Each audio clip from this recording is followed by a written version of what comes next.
Hi, everyone. I have my loyal followers always here. Hi, Casey. Hi, Rebecca.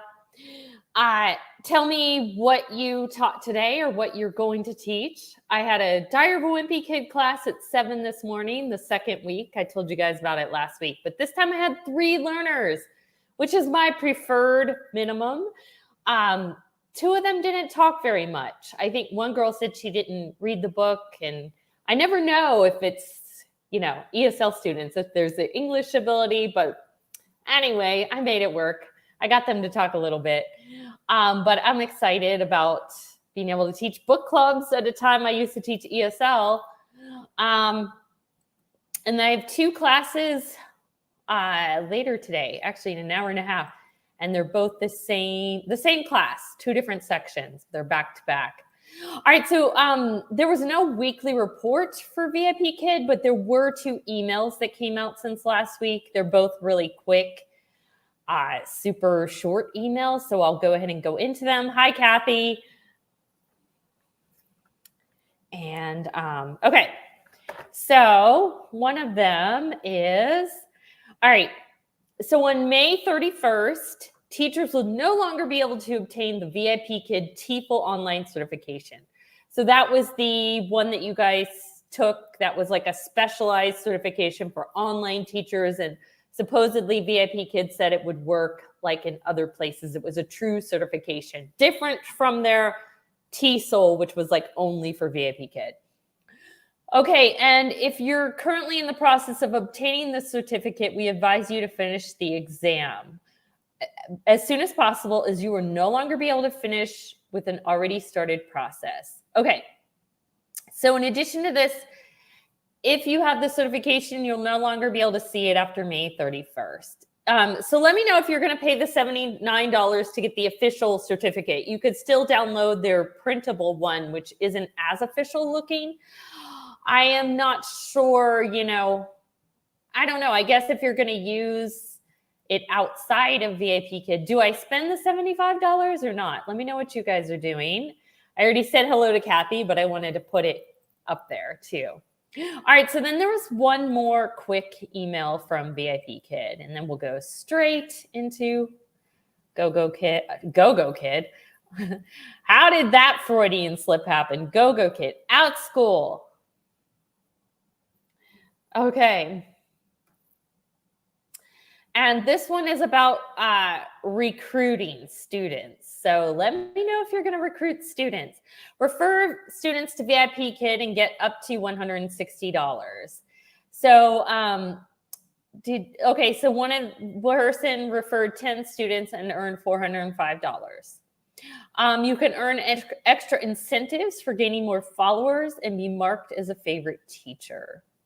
Anyone still working for VIPKID? So yeah, sounds like in the short run, I would earn more money, but in the long run, I'd earn more money if I just taught privately, which I am teaching one of my old VIPKID students privately. And in one of their emails, they did say they wanted you to ask your old Chinese students back, but tell them to use a VPN or something. I don't know. So, okay, Kathy, not paying for the TEFL. And, okay, hold on, I have to sneeze.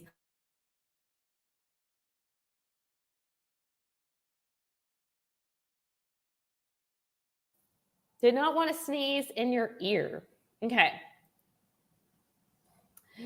There were 2 Outschool emails, and I did click on the more information. So let's go to the 2 emails first.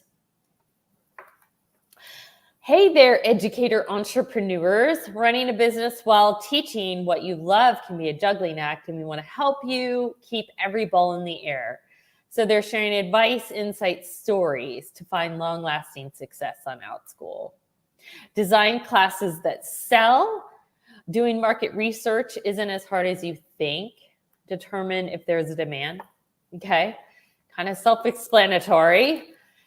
You have to sell classes that people want. I think a lot of teachers come from brick and mortar, and they're not used to also having to be a marketer. and owning their own business, which this is a lot of. It's not just teaching. You're not just handed 30, whatever it is. In my case, 8, 8 to 30 students you get to teach. Global learners are waiting for you. Read how one educator has successfully grown her business by catering to learners outside the US. I clicked on the more information for that one. I'm doing that by teaching ESL in the morning. Like I said at the beginning, tried my book club at 7 a.m. I have 2 learners from South Korea and 1 from Vietnam. Building a business website. Have you considered creating a website for your Outschool teaching business? I've thought about it. I have thought about it. Haven't done it because it's a lot of work. How about you guys? Inspire enrollments with intentional branding. Learn which 4 essential elements of your brand's identity make your business. Okay, so then there was another email, and then I'll get into the more information.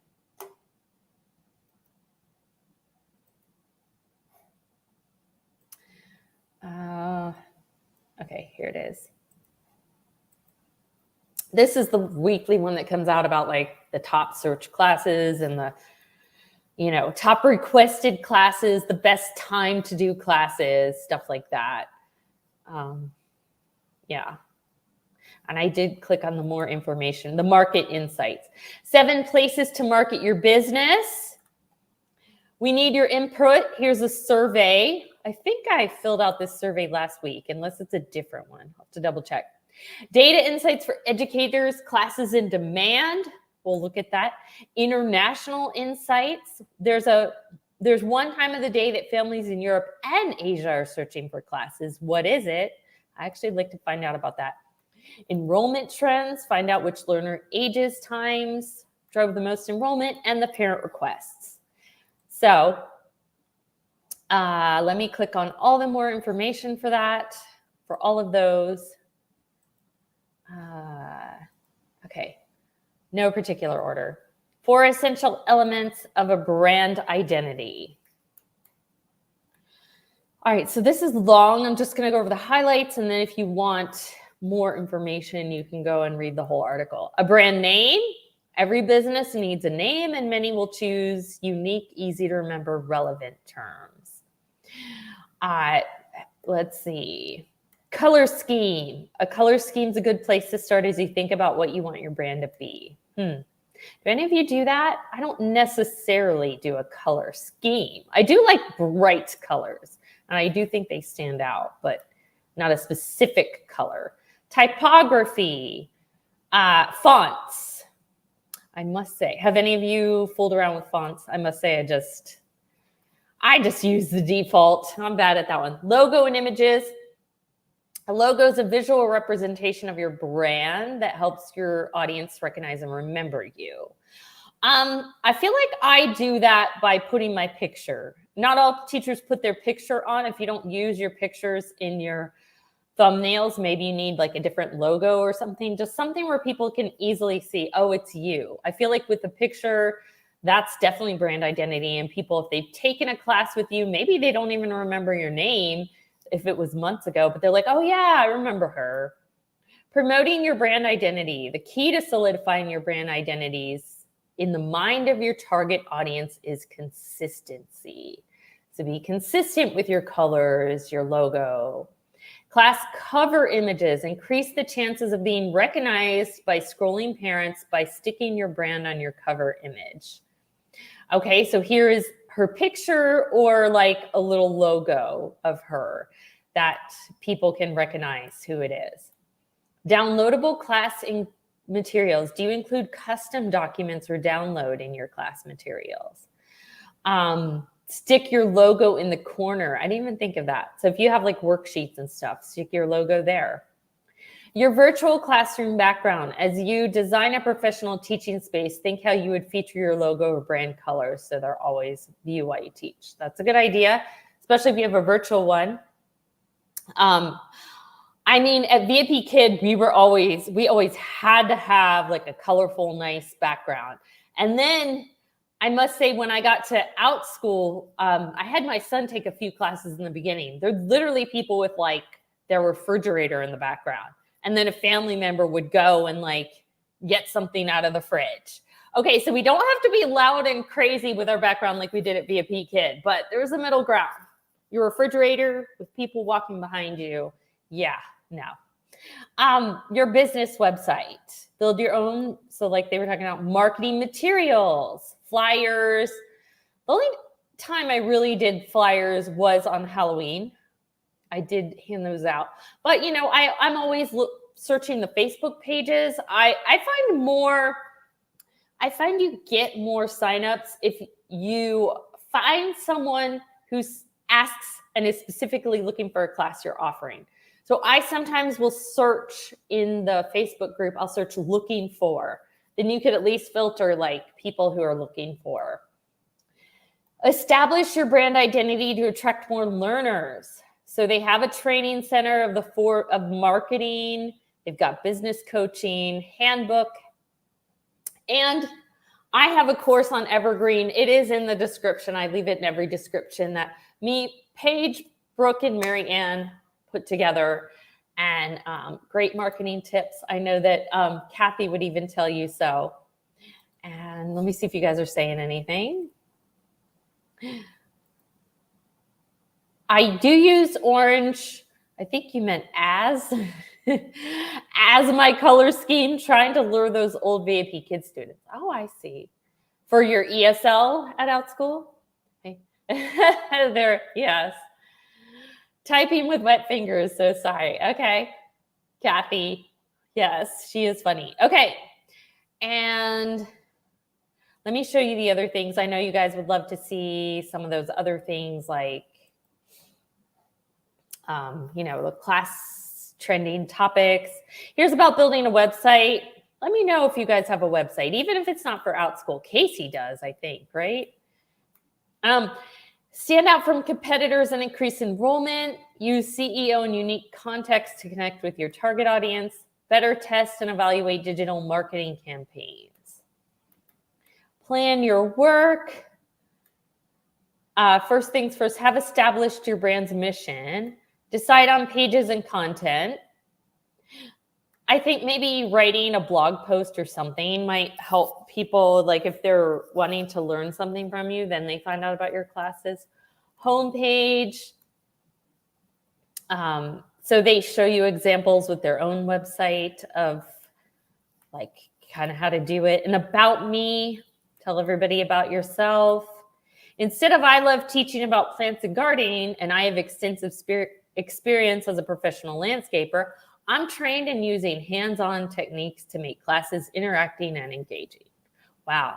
There's definitely a difference. I need to get better at that because I would have tended to say something like, I love teaching. I have, you know, try something like I use the knowledge I've gained over 10 years as a professional landscaper to teach children how to start and care for their garden. I see how that does sound better. Classes you teach. Your website should have a section devoted to promoting your classes and directing visitors to enroll through Outschool. If you teach multiple subjects or a wide variety of topics within one subject area, you may choose to divide content between a few different pages. Launching your business website, share a draft with some trusted family or friends to get feedback and make adjustments before going live. You don't want a bunch of misspelled words, and you're a teacher, that looks bad on you. So once you have live, you have the opportunity to use data about website traffic to determine. All right, I definitely can see why Outschool is encouraging that. I mean, that brings more students in general to Outschool. I mean, nothing's wrong with that. But I mean, they are getting bigger and bigger, and they kind of need our help. No website, no time, too much work. Exactly. You know what? I purchased Tim's website in a weekend and never did it. I still plan to do it one of these days, but I am just so busy. Okay, this one I'm just going to show you the highlights. Educator's story. Oh, how to gain international learners. Okay, I do want this one. Okay, adjust teaching times. Yep, you got to teach in the morning or late at night. We all know that. I mean, especially students in Asia. Give personal attention. Lindsay primarily offered one-on-one classes. She taught 15 to 20 classes a week and charged $15 a session. Then her ongoing groups started filling up. I definitely think you make a lot more money from the group classes, but one-on-one tutoring is a great way to start, especially if you're starting right now, because there's a lot of classes out there. And saying yes to requests for individual attention has helped.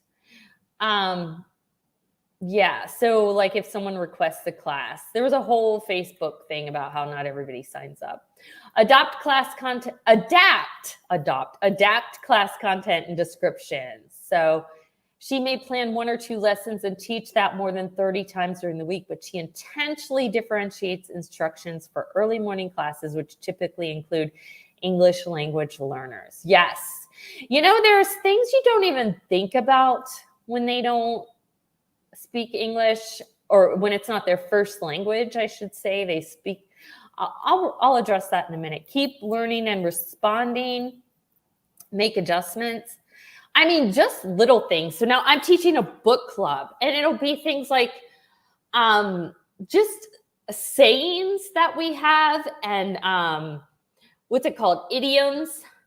Those sometimes the international kids won't understand or won't know what those mean. Like I get questions like, oh yeah, I didn't even think about, they didn't know what that meant, or that doesn't make any sense to them. Or, you know, so I'm doing Diary of a Wimpy Kid, and obviously it's geared towards an American school experience. So just sometimes they don't understand the cultural things. It's things you don't even think about, really. This was actually a VIPKID, but one time it was an upper level and he was like reading something, and in the text it said, you know, a conversation where someone said, hey, will you give me a hand? And he's like, what does that mean? It's like things we don't even think about. They don't know those little things. Okay. Is there a market for your class? Check out the competition. I do that. Do you guys, like, I definitely go and like search my class. If you have a really broad subject, like I have civics, then I do filter it. I try to filter it by the same ages I teach. I try to filter it by, I want to see all the others that are ongoing, you know? If there's less people teaching, then I'll have a broader filter when I search it. Okay, your first step might be able to see if other educators are offering similar classes. The number of classes on this topic, definitely something to look at. I know a lot of people say, oh, it doesn't matter if a lot of people are teaching it. You should teach it too. But come on, your chances are better if less people are teaching it. Class prices, learner age ranges. Yes, like maybe if there's a topic and like most people are teaching an older crowd, you could teach a younger crowd, which don't you do that with science, Rebecca, right? You have like a super young science crowd. I'm going to guess a lot of people do. I haven't searched it, but I would guess there's a lot more for the older. Length and format, right? Make yours, if a lot of people are doing ongoing, try a multi-day. You know, length. If everybody's doing 30 minutes, try 45, or vice versa. Brief survey of Outschool classes uncovered ongoing weekly cooking and baking club that focuses on preparing breakfast foods for learners age 9 to 13. And an ongoing breakfast cooking class for learners 4 to 8. Several ongoing breakfasts. Okay, so you get the idea. I'll leave that up. You can read it. Price ranges from $10 to $15 a class. Educators on Outschool offer plenty of classes on other baking and cooking topics. Prices for these range from $8 to $20 and target learners from 3 to 17. In addition to ongoing, other formats include multi-day and one-time. Okay, a family commented on one review that they liked that their child learned from a real chef. So one takeaway is to emphasize any professional cooking background. Yes. So Outschool doesn't only hire certified teachers. And you know what? Some of the homeschool people, they have said this in the Facebook groups. They're kind of rebelling against the public school system. And some of them don't want certified teachers. But if you are a certified teacher, there's plenty who will only book certified teachers. So basically there's customers for all of us. So also search the web for cooking classes, which they said this in another thing, and I did try it, but I don't do this as often. Analyze your results and ask questions. What age ranges have fewer classes on cooking breakfast? How full are the existing classes? True. When I started, I almost didn't teach Diary of a Wimpy Kid because too many other people were doing it. But then my classes sold out. It was my daughter who said, well, maybe the other people teaching it also have sold out classes. Find out what family wants. Right. So classes that are popular with learners. So I'm going to leave this here. You guys can look at it, but okay. Let me see what you guys are saying. Joined us in time to hear my name. Nice. I saw you at the beginning, so I thought you already were here. Maybe you had to go tend to your kids or something. Oh, okay. I read that one.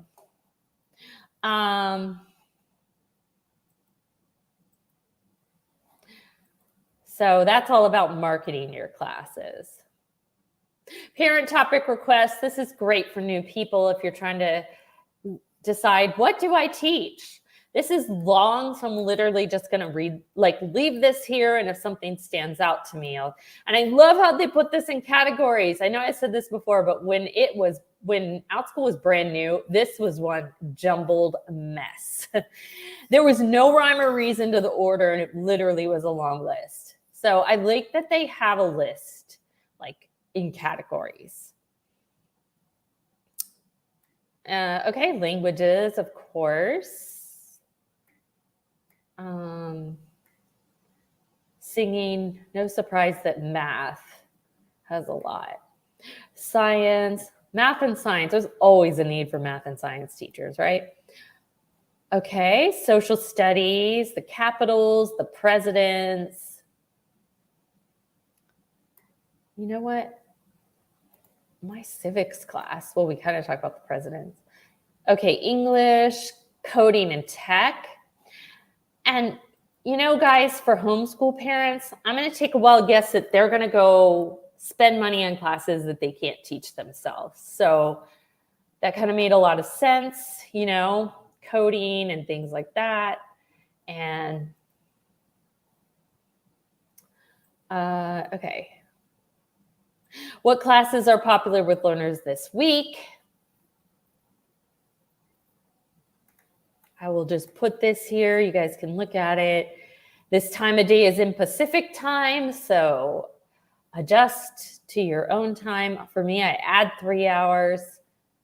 And I do have social studies for that age range during that time. Yes. Okay. And sorry if I didn't stay on it long enough. You could always pause the video. Casey, I jumped off to check the weather. We're in a tornado watch again. Oh my goodness. Yikes. All right. Well, stay safe, Casey. I assume you're now in the basement listening to this. Let us know. I hope you stay safe. Here's classes that need educators. This is another list that's great for newbies.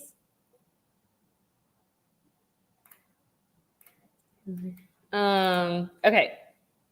So this is how to interpret the table. Okay, so like the search term is art, and this is percentage of ages. 63% of the time people searching for art narrow their search. Okay, so the percentage is how often people narrowed the search by that age range. So the higher, the better. Okay, tell me if you see anything that you teach here. You know, what's weird is I see a lot of parents who say, well, there's not as many classes for the older kids on Outschool, but honestly, I've tried a bunch of ages, and I do find I get less bookings, like when I do teenagers. And look at this list here, kind of confirming that. All right, people search for book club. That's good. Women's history, interesting. A lot of people exercise, Danny. Okay. Let me know if you saw anything that you teach on there. Oh. She said, no, it's a watch, not a warning. Oh, okay. Yes, yes. So watch, just for anyone watching, a warning is like, you better get in the basement. And a watch is like, kind of just keep watching the news to make sure nothing's going to happen. So here are some places you can market. Tell me where you market Outschool. I do the Facebook groups. I know a lot of you, especially Kathy, I know you do a lot on the Facebook groups. So understand your audience, search engines. A family on Outschool may find your classes through a search because you've included the right keywords. The Outschool platform, all the normal things, make your profile, your teaching business website. Yes, they really want us to make a business website. Social media. I do make Pinterest pins. I have no idea if anyone finds me from Pinterest. If they do, they've never told me, but it doesn't take that long to make a pin, so it doesn't hurt. It can only help. Paid digital ads. I've seen some paid Outschool ads. I've debated. I don't know if that'd be a waste of my money. Yeah, so the paid ads will show up first. Offline advertising, schools or organizations or social clubs, local businesses, mailbox or community bulletin boards. I don't know. I could advertise to my current students at my school. I don't know if that'd be against school rules. Plus I teach a slightly different age. Networking and word of mouth, definitely. I think, let me look. That might be all for all of them. Oh, okay. So she was getting ready for school and now she's listening on the way. All right. Happy that I'm better listening to me over the radio.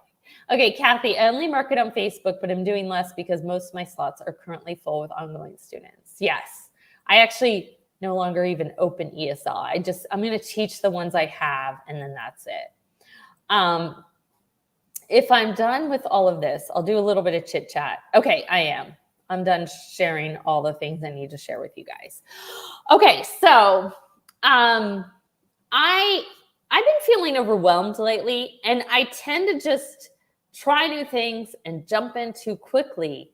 And then all of a sudden, I've got too much on my plate. I need to stop doing that. Yes, that is awesome that all your ESL slots are booked. That's awesome.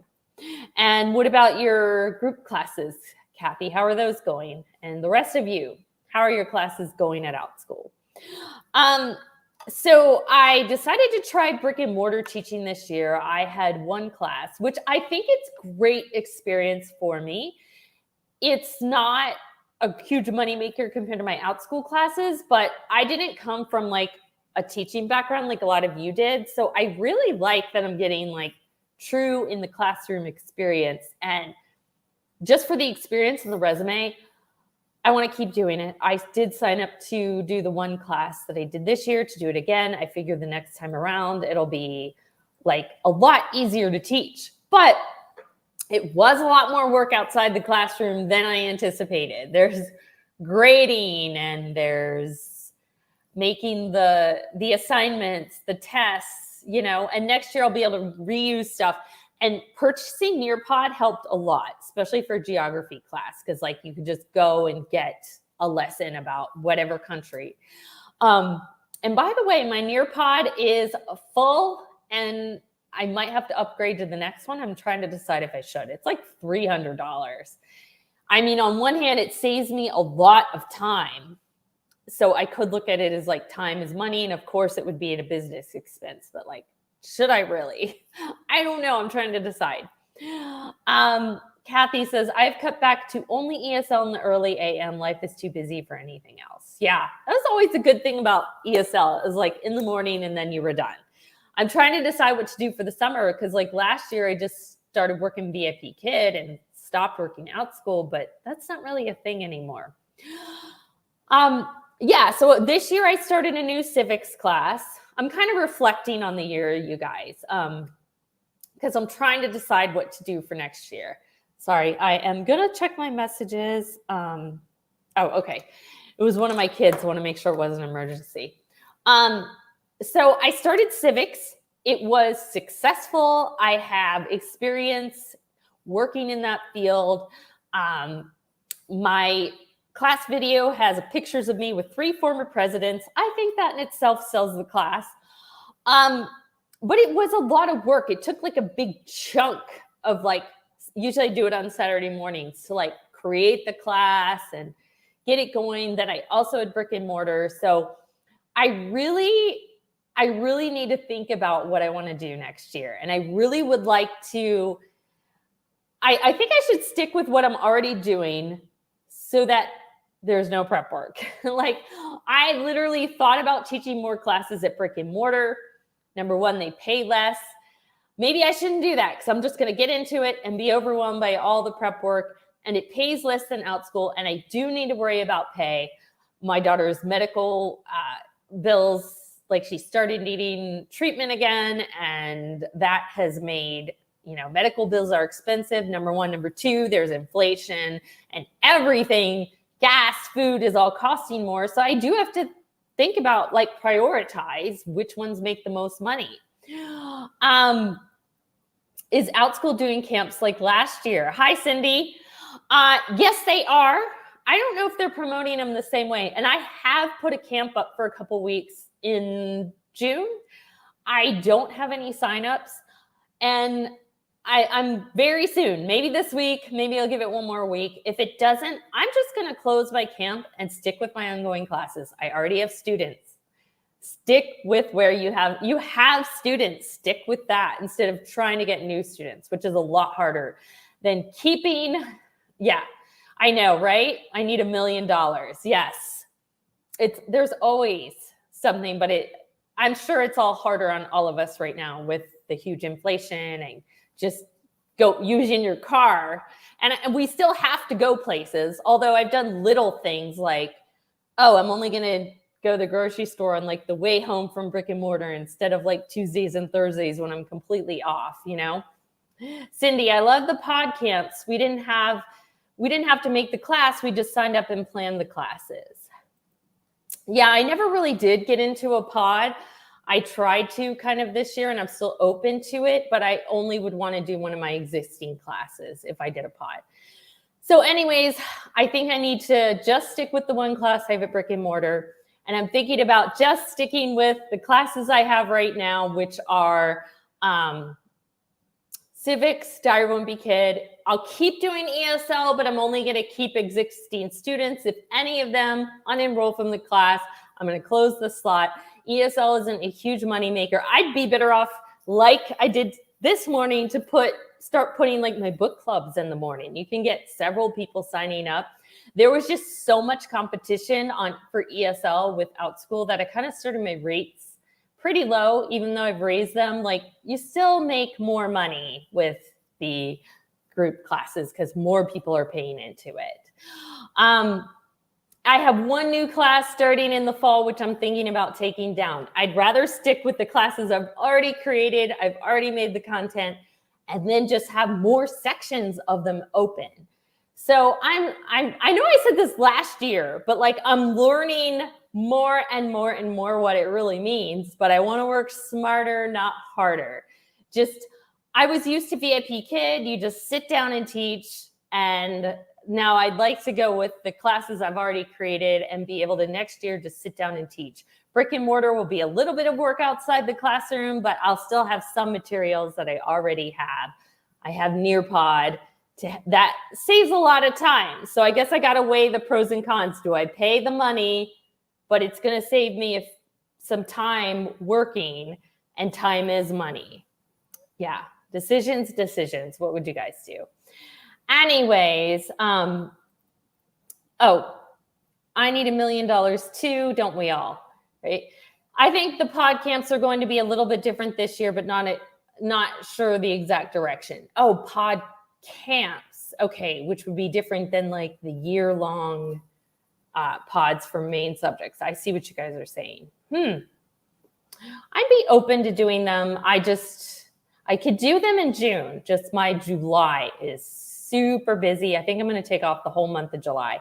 Oh, and another thing I'm going to do, I think I'm going to stop tutoring. I have one tutoring client twice a week from 3 to 4 p.m. And that is like prime Outschool hours. I'm going to finish off the school year and just tell them I'm not going to tutor so that I can book Outschool classes at those times and make more, and then only tutor during times when like the group classes on Outschool don't really book as much. Like I have one VIPKID client I do on Thursdays. I have one private tutoring client I do during the day on Fridays, an adult that just wants, like, those are times when like the group classes don't really book, but I no longer want to tutor at a time when I can put group classes in. I just really need to sit down and think about my schedule for next year. And so I'm not overwhelmed. And so I can maximize the money that I'm making. I haven't seen any word of them. I would love to do 1 or 2 weeks. Yes. Yeah, I would. When I said they are promoting them, I was thinking you meant the regular pods. Yeah, I haven't really seen much talk about pod camps for summer yet. So I don't know. If anyone does, let me know. But anyways, I need to get going. I have class in less than an hour. And yeah, I have a few other things I need to do. So I'll see you guys next week. Bye, everybody. Casey, Zai Jian.